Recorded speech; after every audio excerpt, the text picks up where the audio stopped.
What's going on, YouTube? This is Joshua Wade here, and as you can see, this video is already a little bit different than my other videos, and this is the second time I have recorded this because I forgot to record the audio from both microphones. Speaking of audio, both microphones are running into the Zoom H8. The gain level is set at about 8.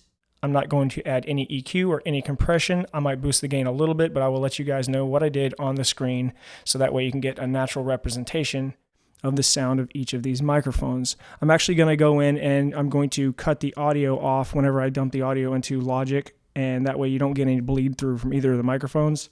So you can get, a clearer representation. So I am using the same length XLR cables. They are different brands, but I'm not going to cut hairs. I'm using two 10-foot XLRs running straight into the Zoom.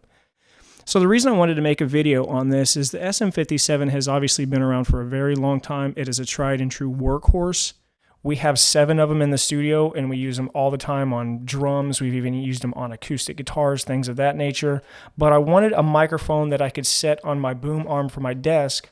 So when I do said talking head tutorials and stuff like that, because I do Logic Pro and PreSonus Studio One tutorials, I really got tired of switching the microphones around, and I really got tired of messing with a shotgun mic on a microphone stand. And I'm just really trying to mainstream and just simplify my whole setup.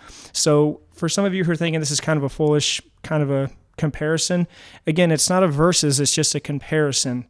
Because if you might have a 57 and you're thinking about getting one of these, if it doesn't sound that different to you, maybe you can save yourself $100. Again, they're both $100 each. They're both $99.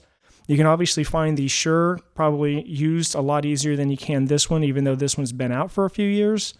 The SM57's been out for 100,000 years. That's an exaggeration, obviously, but it's been around for a lot longer. So you can find them on Reverb for around $65-$70 with free shipping usually. But if you were ever wondering what these two microphones sound like compared to each other running just straight into an audio recorder, this is what they sound like. Leave a comment down below. Let me know what you guys think. Do you want to hear more tests on this microphone? Because I am thinking about doing just a one-shot, record acoustic guitar, record vocals, and maybe some other instruments using this microphone. So if you guys want to see something like that, just leave a comment down below, and I'd be happy to make that video for you. And remember, it's called music theory, not music fact. Have a good one.